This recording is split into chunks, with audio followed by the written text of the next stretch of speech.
El siguiente episodio es de carácter documental y busca analizar crímenes reales desde una perspectiva criminológica.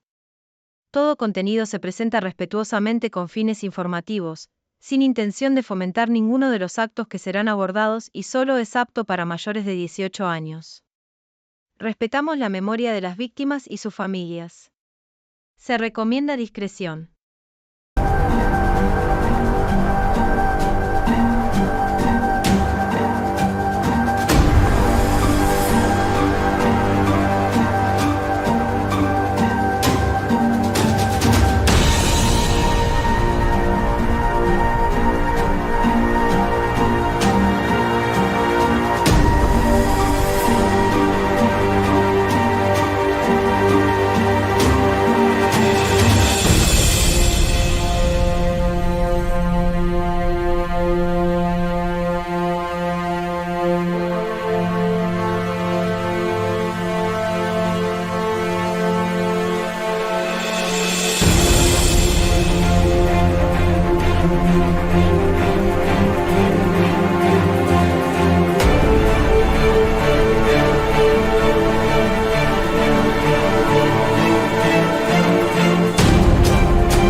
Hola, soy Darío Hernández.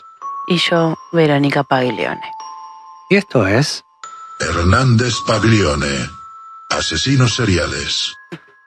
Bienvenidos a este primer episodio de este nuevo podcast, desde otro frente, desde otra perspectiva, por decirlo de alguna forma. Hoy vamos a sumergirnos en uno de los casos más oscuros y perturbadores de la historia criminal argentina.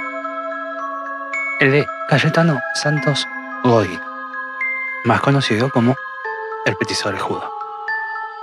Este joven empezó su carrera criminal a una edad increíblemente temprana. Es considerado el primer asesino en serie documentado en nuestro país.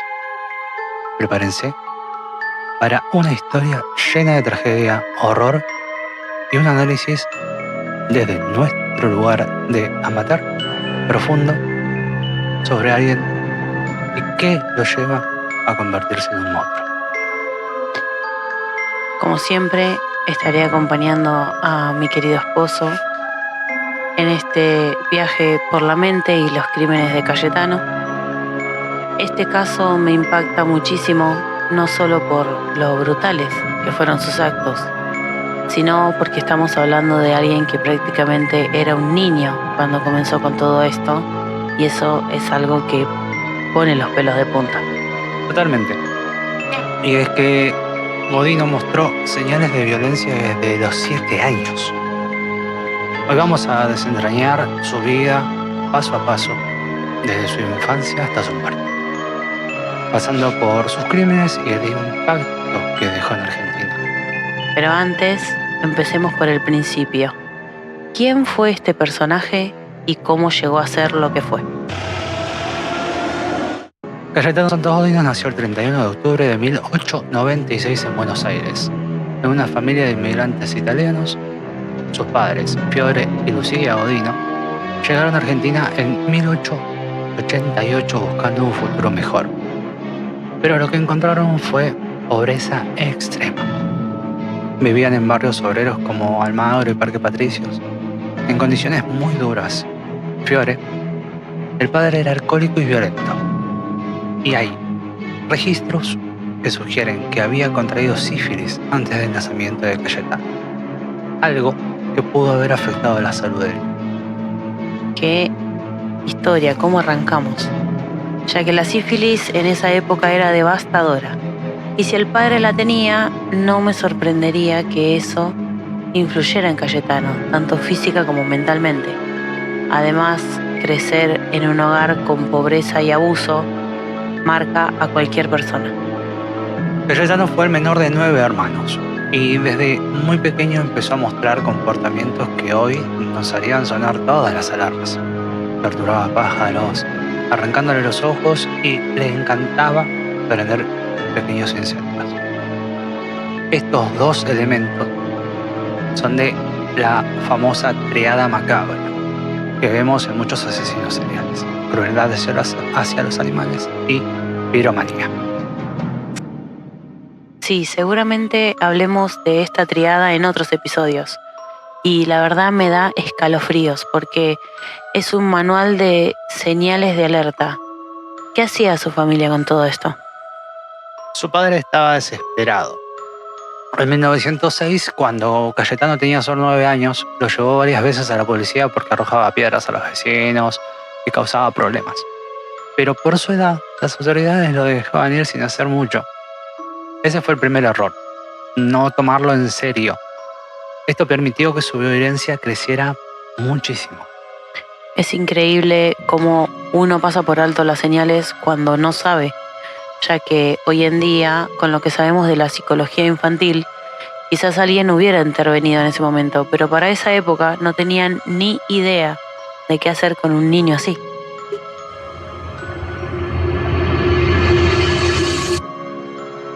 Es así.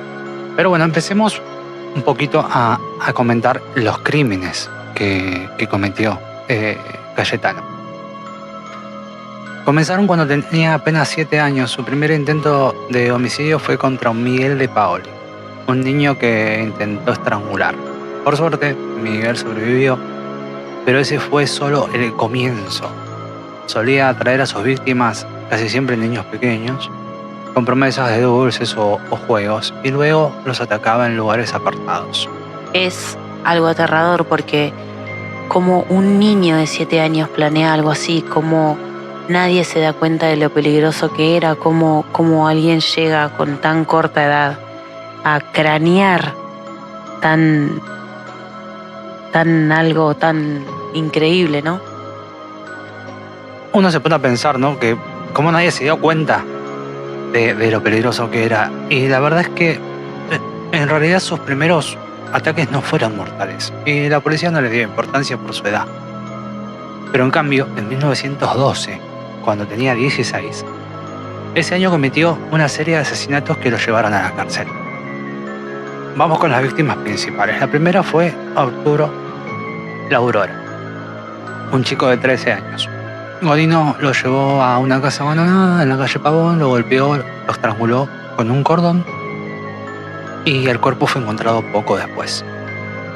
16 años, quiero resaltar esto que acabas de decir, porque es difícil imaginar a alguien tan joven siendo tan cruel y ya con un plan, ¿no? Ya que lo llevó a un lugar apartado. Sí, no paró ahí. Luego vino Reina Bonita Vainikov, perdonen si no, a veces me confundo con los apellidos, pero son muy de inmigrantes. Muy de época. Sí, muy de época. Una nena de 5 años. O sea, Godino le prendió fuego a la ropa, causándole quemaduras tan graves que murió tras 16 días de agonía. Y ahí vemos de nuevo la obsesión con el fuego. Es espeluznante porque quemar a alguien vivo, además alguien tan chiquitito, no se me ocurre cómo procesarlo en este momento. Sí, además de los asesinatos hubo otros intentos. A los 7 años intentó estrangular a María Fase y después atacó a varios niños más con golpes o intentos de ahogarlos. También incendió almacenes, edificios, como uno en la calle Corrientes, por ejemplo. Pero el crimen que lo atrapó fue el de Gesualdo Giordano. No sé si el más famoso que tuvo, porque a mi criterio fue el más trastornado, como que el más retorcido de esos asesinatos, que era un nene de 3 años. Godino lo engañó con dulces y lo estranguló y le clavó un clavo en el cráneo para asegurarse que muriera. Vecinos lo vieron con el niño y avisaron a la policía. La brutalidad de este acto realmente me deja sin palabras, y que lo vieran con la víctima y aún así que lograra matarlo. O sea, lo vieron con el niño avisaron a la policía y aún así no llegaron, o sea, no lo detuvieron antes, es algo increíble. Claro, igual también tengamos en cuenta que en esa época era como que son cosas de chicos. Si había violencia en la calle, eran cosas de chicos. Y la verdad que más que muchas cosas, porque otra de las características que tenían y que se tomaban en esa época era el exhibicionismo. Era como que era normal ver a un chico de la edad que tenía en ese momento el Petit Orejudo orinando en la calle, defecando en la calle, mostrándole el pene a mujeres, a niñas. Era como una travesura. Claro, era una travesura, son cosas de chicos. Esa era la digamos, en cierto punto, la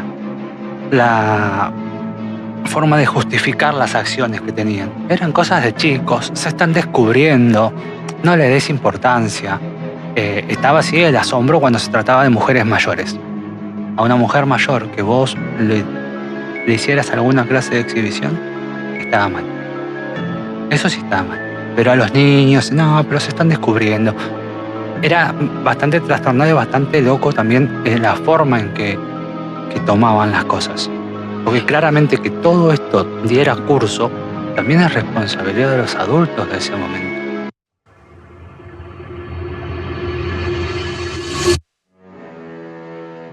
En diciembre de 1912, el 4 de diciembre, con 16 años fue arrestado por el asesinato de Gesualdo. En el interrogatorio, no solo confesó ese crimen, sino también todos los otros. Intentos de homicidio, incendios. Lo más escalofriante de todo esto fue con la frialdad absoluta que lo hizo y sin mostrar arrepentimiento. Yo creo que esa actitud debe haber sido impactante, ¿no? En ese momento, porque entraba por una puerta y salía por la otra por ser menor, casi algo parecido a lo que sigue sucediendo el día de hoy. Pero cuando logran arrestarlo y que lo diga con tanta frialdad y sin arrepentimiento, debió ser choqueante, porque no deja de ser una criatura, pero dijo algo de por qué hacía eso, dio algún tipo de información, ¿o? Sí, se excusó diciendo que tenía un impulso irrefrenable por matar. Llamaba a los niños tontos y confesó que matarlos lo excitaba sexualmente. O sea, te das cuenta de lo que te venía diciendo, ¿no? Ese fue el detalle que en realidad los dejó aterrorizados a todos. Es muy difícil imaginar lo que acabas de decir. O sea, matarlos lo excitaba. O sea, no comprendo su cabeza absolutamente para nada. Después de eso, ¿se fue a un juicio? Sí, pero a semejanza de la actualidad, fue un circo mediático. Los diarios lo pintaron como un monstruo. La gente estaba entre el terror y la curiosidad, los médicos lo examinaron, lo diagnosticaron como un degenerado hereditario y sociópata. Aunque era menor, lo declararon como un loco criminal y lo condenaron a cadena perpetua. La pena de muerte no era opción en su caso. Me sorprende que lo condenen a cadena perpetua siendo tan joven, como nos sorprendió en este momento el caso de Nair, que tenía 20 y tantos, ¿no? Él tenía 16, o sea, era más joven que esta chica. Entonces, si eso nos impactó en este momento, no logro creer lo impactante que fue en ese momento. ¿Era algo común o era normal? En realidad no era común. Pero sus crímenes eran tan graves y su diagnóstico tan claro que lo vieron como que era la única manera de proteger a la sociedad. Claro, había que encarcelarlo, ¿no? Claro, tenía que haber alguna forma de frenar lo que sucedía, lo que estaba haciendo. Entonces, lo más conveniente para las autoridades en ese momento fue condenarlo a cadena perpetua. Más allá de la edad, más allá del estado psicológico, porque también tranquilamente lo podrían haber internado, cosa que bueno, ya más adelante veremos qué es lo que sucede al respecto. Pero la realidad es que era demasiado joven para lo que sucedía, porque su mente estaba mucho más allá y sus trastornos estaban mucho más allá. O sea, claramente nosotros no somos psicólogos y mucho menos psiquiatras, no podemos quizá desglosar un poco más quizá este tema, pero sí creo que como el común de la gente podemos ver hoy, con todo el avance que hay, podemos ver la clase de mentalidad que tenía o sospechar por dónde venía su tema.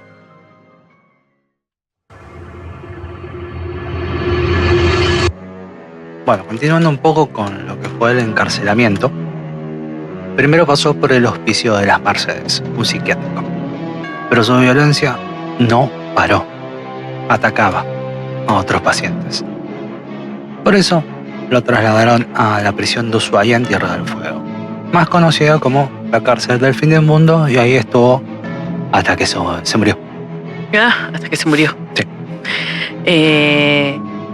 La cárcel del fin del mundo suena como desolado, ¿entendés? Es como, debe ser duro tener 16 años y tener tanta revolución en la cabeza y terminar en una cárcel en el medio de la nada, porque en ese momento era como el medio de la nada. Sí. A ver, incluso fueron muchos años, sobre todo porque murió el 15 de noviembre de 1944, a los 48 años. Así que calculemos que tuvo 32 años si no me falla la cuenta. Exacto. Todo esto no, oficialmente, se dice que por una úlcera estomacal. Pero hay rumores que lo mataron otros presos. Ay. ¿Por qué? Primero, porque claramente era repudiado por sus crímenes. Pero lo que rebalsó el vaso en este caso fue que mató al gato, que era la mascota de todos los presos. Y de verdad, o sea, ¿se sabe si de verdad mató a los gatos que habían ahí? No hay pruebas, pero aún en día el rumor sigue vivo. O sea, se sigue diciendo. De todas maneras, sea como sea, su muerte cerró un capítulo sombrío.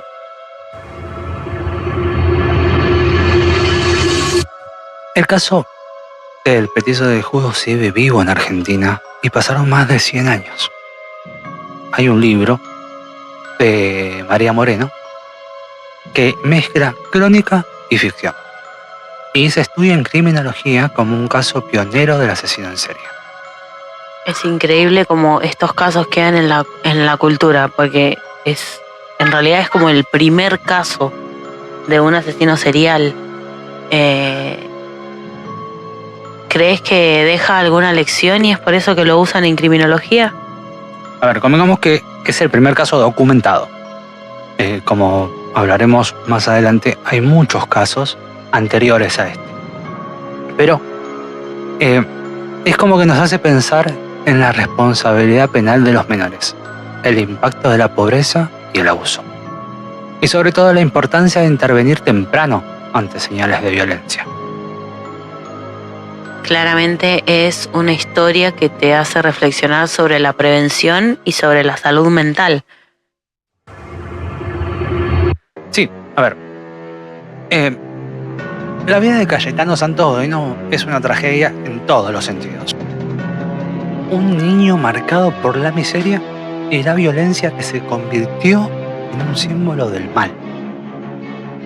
Su locura y sadismo son innegables, pero también muestra las fallas de una sociedad que no supo qué hacer con él. Esto nos hace pensar cómo podemos proteger a los más vulnerables para evitar que las historias se repitan. Exactamente. Pero bueno, esto es un poco este nuevo proyecto. Esto es un poco de lo que queremos hablar en este espacio. Y bueno, les agradecemos por acompañarnos. Amor, gracias por acompañarme en esto, que Es muy difícil para mí. sé que es difícil para vos. Es algo que a mí me apasiona mucho, es algo que a mí me gusta mucho. Es que el petiso orejudo mató a mi tatarabuelo. Ah, no, porque si no, ¿cómo estaría acá, no? Claro, así que le damos un poquito de humor también ahora Un chiquitito al que final. terminamos acá en el final. Así que nada. No, en serio, es muy difícil para mí. A mí estos casos después me quedan, me llegan, yo me pongo a pensar, mató un niño de 3, mi hija tiene 5. Para mí es muy difícil, pero de verdad estuvo muy interesante haberte acompañado en este nuevo proyecto. Se darán cuenta que yo voy a hablar muy poco. No porque no me guste, sino porque es algo que estoy aprendiendo. Y es algo que Daro ya viene de larga data. Hace Pero años. yo recién estoy aprendiendo. Así que esto es todo. Y nos vemos en el siguiente capítulo de Hernández Paglione. Asesinos seriales.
Hola, soy Darío Hernández Y yo, Vera Paglione.